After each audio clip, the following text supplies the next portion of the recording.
Ahora tengo en la línea telefónica y se lo agradezco a Vanessa Rubio, quien es coordinadora de la oficina del candidato presidencial José Antonio Meade. Hola, Vanessa, ¿cómo estás? ¿Qué tal? Muy buenos días, Pascal. Con el gusto de saludarte y desde luego también a tu auditorio. Oye, me gustaría platicar contigo sobre los compromisos con la nación que anunció el candidato presidencial Meade, pero aprovechando tu experiencia en el tema, que fuiste subsecretaria de Relaciones Exteriores, déjame hacerte una pregunta respecto de lo que se ha vivido en las últimas horas, luego de que el presidente Trump anunció un envío de efectivos de la Guardia Nacional a la frontera y pues recibió la respuesta por parte del presidente Peña Nieto, que a su vez fue pues bien recibida esa respuesta por parte de los candidatos presidenciales, entre ellos José Antonio Meade. La pregunta concreta es en función de la declaración que aprobó el Senado de la República de conminar al gobierno a detener la cooperación en materias de combate al crimen organizado y de migración. ¿Cuál es la postura del equipo de campaña en ese sentido? ¿Sí están ustedes de acuerdo con este llamado que hace el Senado de la República? Bueno, nosotros estamos de acuerdo con la postura que dio el presidente de la República de principio a fin. Creemos que fue una postura firme, una postura enérgica, pero además una postura que habla mucho de soberanía, de respeto y de dignidad. Y eso sin duda lo apoyamos y creemos que es la respuesta correcta ante una situación como la que nos encontramos. Ahora, la estrategia de cómo se negocia hacia adelante, de cómo se plantea la relación hacia adelante, pues definitivamente la tiene que definir el Ejecutivo a través de la Cancillería mexicana. Ellos son quienes tienen el pulso de las distintas avenidas que se están negociando y que se están dirimiendo con Estados Unidos. Hay cosas que no se negocian como la soberanía y eso es nuestra discusión. Hay cosas que no se negocian como la dignidad de los mexicanos y eso no es nuestra discusión. Pero sí hay temas y sí hay avenidas como el comercio, como la migración, como el crimen organizado, como la frontera, como la infraestructura fronteriza.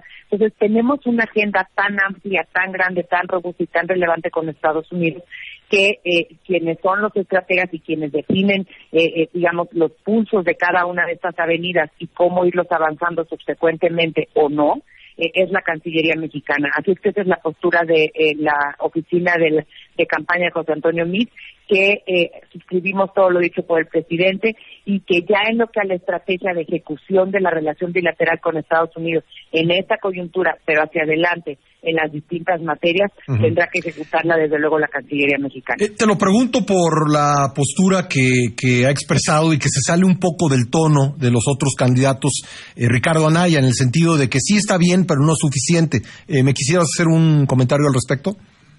Sí, desde luego. Yo lo que creo que ahorita justamente se demuestra en esta coyuntura son dos cosas. Uno, que es importante que los mexicanos estemos unidos ante cualquier amenaza externa, ante cualquier dificultad internacional, y eso es lo que hemos mostrado. Hemos mostrado carácter, hemos mostrado que hay nación y que hay unidad, y cerramos filas alrededor del presidente Peña Nieto. Lo han hecho empresarios, lo han hecho los propios candidatos, y creo que eso es algo positivo. Ahora, por el otro lado, si Anaya califica que sí hace falta o que sí sobra, pues yo lo que les diría es hace falta sentarse y tener la experiencia de gobernar, de llevar una Cancillería mexicana con toda la complejidad que implica las relaciones con los 194 países del mundo, pero sobre todo la complejidad que implica la relación con Estados Unidos, la relevancia que tiene, pero al mismo tiempo la preservación, como se ha hecho, de la dignidad y de la soberanía de México. Así es que yo creo que se critica de manera muy fácil y de manera muy poco fundamentada, pero en el caso de José Antonio Meade, por ejemplo, pues simplemente está la experiencia que lo respalda, está la experiencia de haber sido 3 años secretario de Relaciones Exteriores de México y de verdad están sentados en una mesa de negociación con presidentes, con jefes de Estado, con cancilleres, homólogos, para negociar distintos temas en beneficio y respetando siempre el interés de México. Y por el otro lado está Anaya, que bueno que hable bien inglés y francés, pero pues hasta ahí se queda, ¿no?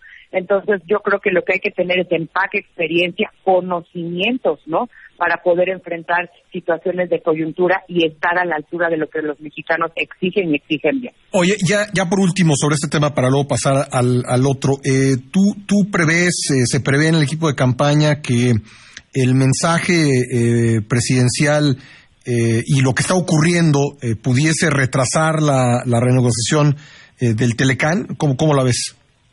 Mira, yo creo que es difícil prever ese tipo de negociaciones. Te lo dice alguien que estuvo encabezando el grupo de servicios financieros al inicio de esta negociación, y también me tocó negociar, por ejemplo, el acuerdo de la Alianza del Pacífico, el único con Centroamérica. Estuve en su momento en los 90 en el acuerdo de la Unión Europea.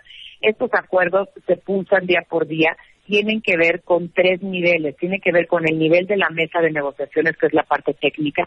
Tiene que ver con el nivel de la interlocución política de alto nivel entre cancillerías, entre ministerios de Economía, entre ministerios de Agricultura, pero también tiene que ver con el diálogo al más alto nivel entre los dos gobiernos, en este caso entre los presidentes. Entonces yo te diría, estamos en una coyuntura compleja, sí, pero que se ha sacado la casta, se ha sacado la dignidad y se ha sacado la fuerza de México como país para poderle hacer frente. Y por el otro lado, pues con mucha astucia, con mucha pericia, tendrá que definirse el curso a seguir en el resto de las negociaciones, en particular la del Tratado de Libre Comercio. Pues, yo digo que es difícil pronosticar ahorita, pero lo que sí creo es que se ha actuado correctamente y que hacia adelante pues tenemos una relación muy amplia, muy diversa, que necesita seguir siendo atendida, sin duda, tanto por México como por Estados Unidos, porque hay que recordarles también de vez en cuando a Estados Unidos lo importante que es México para la economía y para el empleo de ese país.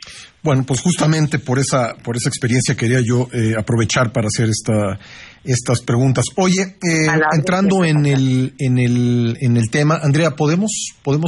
Sí, de acuerdo. Perdóname, Vanessa. Entrando en el tema que quería yo platicar contigo respecto de los compromisos, 7 compromisos con la nación que dio a conocer José Antonio Meade fue en Hermosillo, ¿verdad? Donde lo dio a conocer. No, fue en Mérida. En Mérida, perdóname, en Mérida, en el arranque. Correcto, de esta campaña.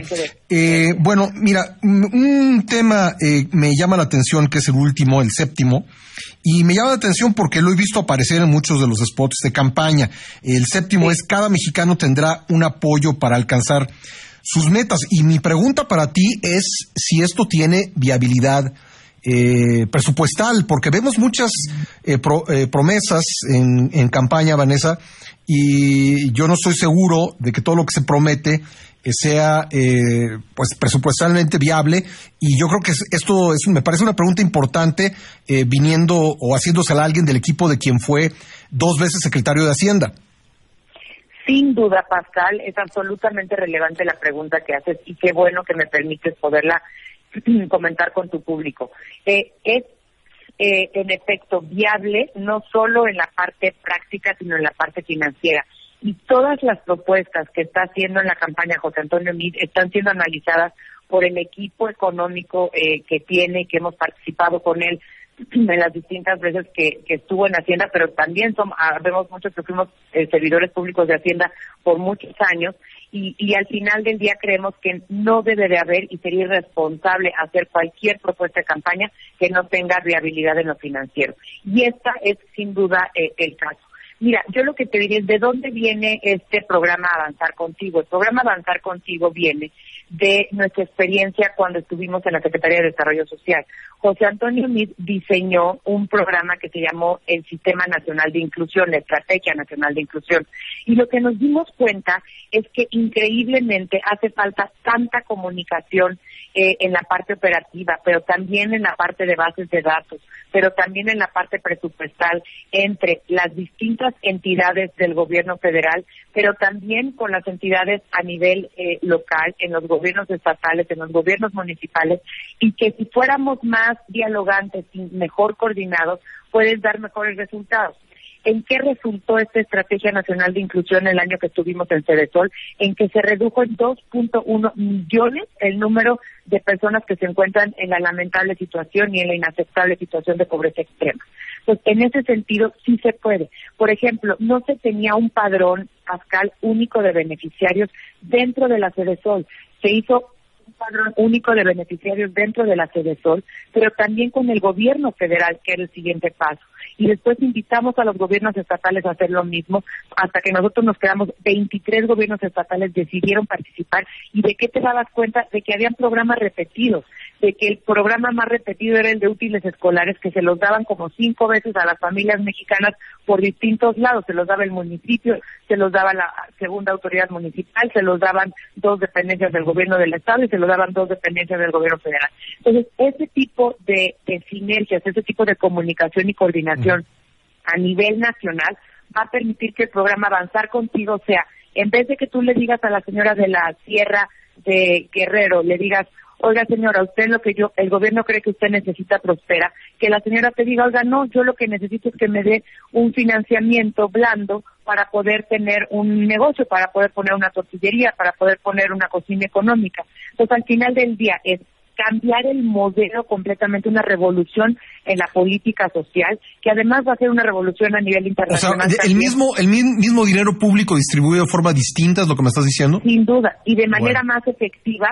y además atacando los problemas y las necesidades que cada persona tiene, no las que el gobierno cree que tiene. Bueno, tenía yo esa duda y quería platicarlo contigo. Vanessa, te agradezco mucho que me hayas tomado la llamada.